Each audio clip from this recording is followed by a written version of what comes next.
Now, we are going to discuss further about the Homeric epics, which is also an important thing to be discussed among the students. How did Homeric epic become so famous with the passage of time, and how this Homeric epic became so important in the representation of fact. This is episode 5, Homeric Iliad. This is in Calcutta University, Sember and other universities also in SU. The importance of Homeric to the Greeks and its influence on modern culture. All these are the point of discussions that you would be at the present moment discussing all about. Now, regarding this Homeric epic influence on modern culture, storytelling was a prevalent tradition throughout ancient Greece. Originally, the mythical stories were told orally and later performed by the playwrights at the city's festivals. Until the ancient Greeks rediscovered the tool of the written word and Homer's epics quickly became physical texts. The origins of lyric poetry can be originated to ancient Greece, being heavily insightful in the modern understanding to the beliefs and customs of the early Greeks. Lyra, which came to be known as the lyric poetry, has multiple forms. However, the most influential are arguably the archaic method of storytelling seen in Homeric epics. The archaic lyric poetry is narrative storytelling of heroes and myths and was always created with the purpose of teaching morals and beliefs to society. Undeniably, the most famous and well preserved poetry from the era was Homer's, in particular his Iliad. Plato, a famous Athenian philosopher, would later tell us that Homer had gained a reputation as being the educator of all Greece, as the main form of ancient Greek education occurred through the teachings of the playwrights. Modern audiences can see just how influential the classical figure of Homer was to the ancient Greeks and how true Plato's expression is. Plato's expression illustrates the impact Homer had not only during his time, but the long standing impact his work would garner centuries after his death.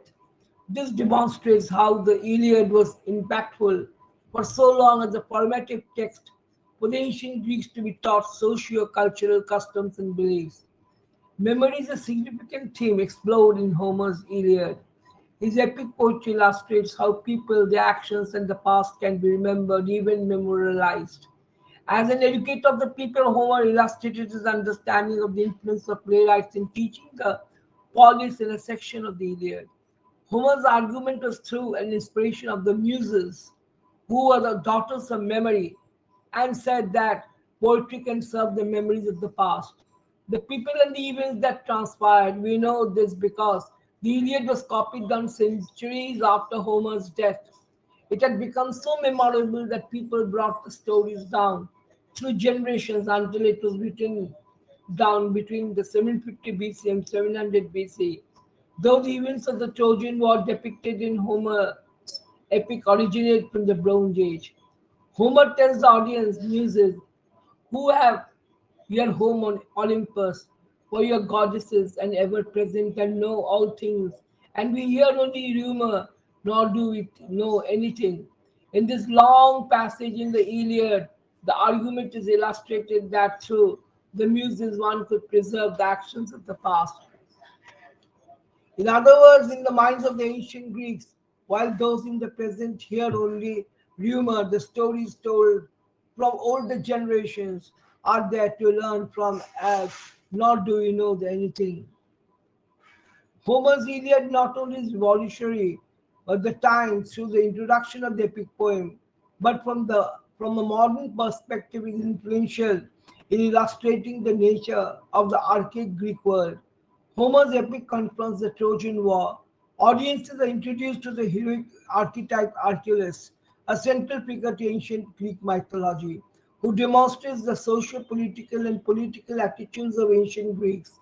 The audience is shown as a dilemma through Achilles as to whether one should aim to live a long and happy life without any reverence for the afterlife or die heroically as a young man and war hero. As an allegory, these central ideas are significant in illustrating what the audience learns about the ancient Greek world from the lyric poetry. Audiences learn that all ancient Greeks put a heavy significance on the role of death and the afterlife within their society, especially how dead are remembered through the living. The Trojan War was a significant historical event in the era of ancient Greece and has been continually mythologized by different cultures to illustrate strength and overcoming adversity. Homer's poetry can be considered to a great extent behind why the ancient Greeks viewed the Trojan War as such. What was the reason behind it? Behind why the ancient Greeks viewed the Trojan as such a significant historical event. Homer's, especially within the Iliad, shows the audience to learn the collective ancient Greek sense of a collective identity. When there were times of crisis for the ancient Greeks, the famous text became a unifying factor which signed the glory of the great Achilles. The spirit that Achilles has in the Iliad, the audience learns is used by all ancient Greeks to overcome the war, suffering, and hardship. The mythologizing of the event helps the audience to understand how myth's role in changing history can be used to unify people during difficult times. The goal of this was for the ancient Greeks to memorialize their military victories to garner patriotism in order to die as a hero for one's country. Homer in the Iliad even uses the event of the fall of Troy as an example to illustrate these attitudes. According to him, a thing whose glory shall perish never. It is in Homer's Iliad 2.3 to 4. The theme of the Iliad that resounding fame achieved in dying as a young war hero would gain you as an individual the right to be memorialized in history and for community to honor and glorify you as a hero further demonstrates the extent of ancient Greeks' fixation on death and afterlife and how this was impacted by memorializing memorialization as a war hero. Social standing as an ancient Greek citizen often depended on family history and how they were remembered. Homer uses the character of Odysseus to illustrate that the wrong action to take would be disgraceful to wait long and at the end go home empty handed. That is in Homer's Iliad 2.297.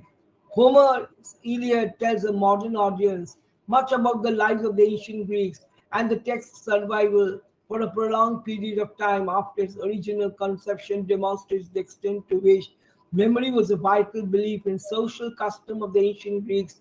Audiences are also introduced to the archetype of the hero and how that manifests in a patriotic but collective group when mythologizing is used during times of strife to raise morale in people. Finally, audience are drawn to the concept of death and afterlife and how Homer explores the concepts of memorialization and remembrance of the heroic archetype. Most importantly, audiences learn through the ideas of Plato Homer as an educator of Greece. The argument that Virgil stole the Iliad to write the Aeneid about Roman history shows how vital the text is as a way of teaching vital social customs and beliefs to the ordinary citizens. About the Iliad. Introduction to the poem. The Iliad deals with only a small portion of the Trojan War. In fact, it covers only a few months during the 10th year of that war. The ancient Greek audience, however, would have been familiar with all the events leading up to this 10th year, and during the course of the Iliad, Homer makes many references to various past events. The story of the Iliad has its actual beginning in the creation of the Great Wall at Troy. The Trojans enlisted the aid of the sea god Poseidon to help build the wall. However, after the wall was constructed, Poseidon demanded his just compensation, but the Trojans reneged. reneged. Consequently, Troy was without divine protection, and in fact, Poseidon became its enemy. At the time of the Trojan War, Troy was ruled by King Priam, who was married to Hecuba. According to the legend, Priam and Hecuba had 49 children, including the warrior Hector, the prophetess Cassandra, and the young lover Paris, also known as Alexandros. Deiphobos is also one of the most one of the children of Priam and Hecuba. When Hecuba was pregnant with Paris, she had a dream that Paris would be the cause of the destruction of Troy. An oracle and a seer confirmed that this son would indeed be the cause of the total destruction of the noble city of Troy. Therefore, for the sake of the city, Hecuba agreed to abandon a newborn infant to die by exposure on Mount Ida, but Paris was saved by shepherd and grew up as a shepherd, ignorant of his royal birth. The Iliad begins the judgment of Paris. On the Greek side, the story of the Iliad begins with the wedding of Peleus, a mortal, and Thetis, a goddess. These two become the parents of Achilles. At the wedding, Eris, the goddess of strife, throws down a golden apple with the message, "For the fairest." Hera, Athena, and Aphrodite all try to claim the prize, and no god, including Zeus, is willing to resolve the dispute. After a long conference on Mount Ida, Paris, the poor and but royal shepherd, is chosen to be the judge of the dispute between the three goddesses. They all offer bribes to Paris. Hera offers him rule over all Asia. Athena offers victory in battle and supreme wisdom. But Aphrodite, knowing her man, offers the most beautiful woman in the world, Helen, the wife of Menelaus, the ruler of Sparta. Paris proclaims Aphrodite the fairest of all and anticipates its prize. The initiation of strife in the form of the Eris, and a apple at the wedding of Peleus and Thetis introduces an idea that runs throughout the Iliad. Strife, metaphorically embodied in a goddess, in the legend is the motivating factor in most of the major events in the epic. Strife provokes a war. Strife with Agamemnon over a slave girl causes Achilles to withdraw from battle. Strife between various groups and individuals sharpens the actions of the poem. Finally, the resolution of strife provides an ending for the poem. Eris is rarely mentioned in the Iliad, but her presence is almost palpable. Before going to the court of Menelaus to secure Helen, Paris establishes his legitimacy as the son of King Priam of Troy. Only then does Paris travel to Sparta, where for 10 days he is treated royally as the guest of the Menelaus and Helen. After 10 days, Menelaus has to travel to Crete to conduct business. In Menelaus' absence, Paris abducts Helen and returns with her to Troy. Various accounts of this event make Helen either a willing accomplice to Paris' scheme or a resisting victim of kidnapping. In Iliad, in the Iliad, Helen's constant reference to herself as a bitch and prostitute leave little doubt that Homer sees her as a culpable accomplice in the abduction. Word of Helen's abduction reaches Menelaus. In Crete, he immediately goes to his brother Agamemnon, the great ruler of Mycenae. At first, the two brothers try diplomacy with Troy to secure the return of Helen.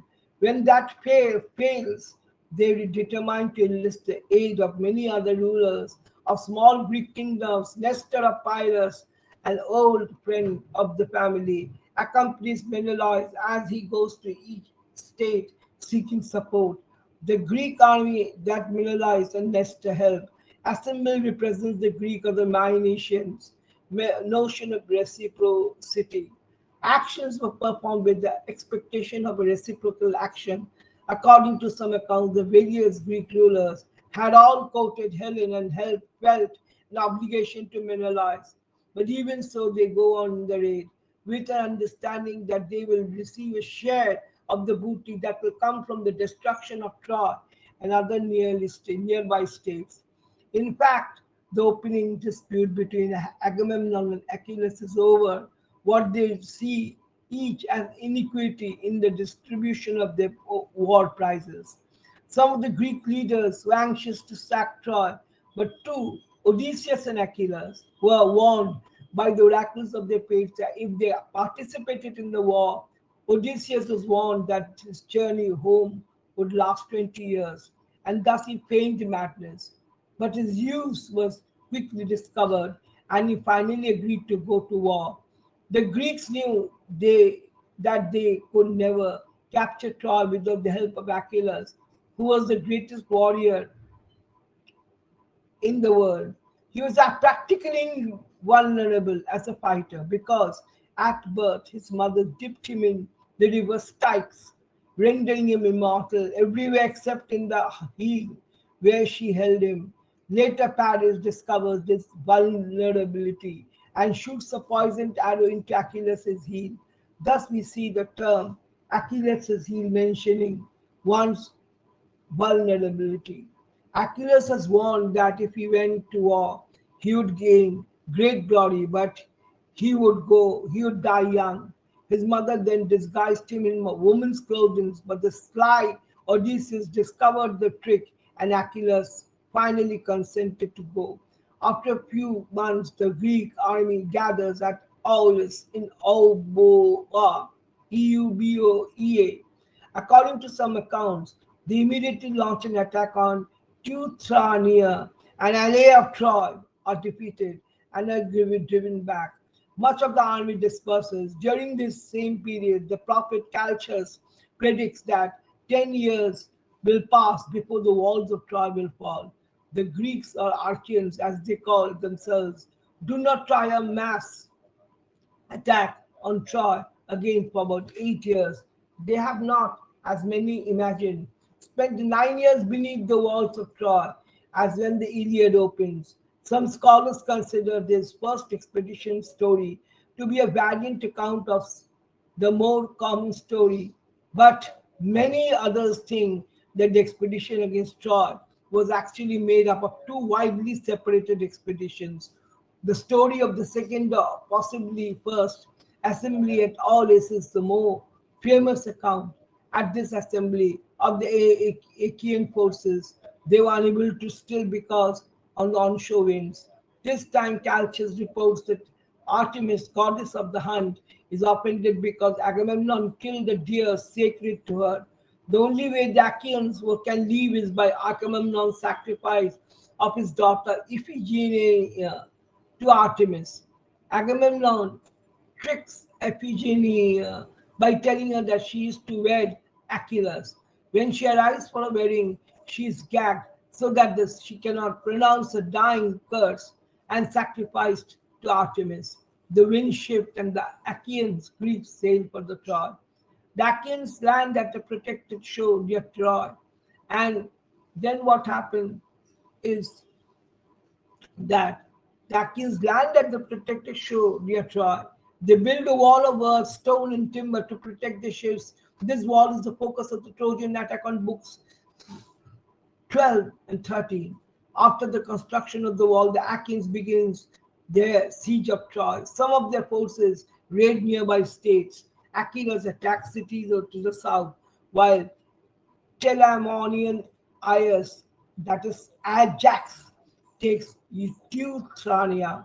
A year later, the 10th year, since the original prediction by Calchas, all of the Achaeans assemble near Troy to begin what they hope will be the final assault. Here is where the Iliad begins, as a fluid develops between Achilles and Agamemnon. The poem recounts the events of this feud as they take place over the several days. The epic ends with the death and the burial of the Trojan warrior Hector.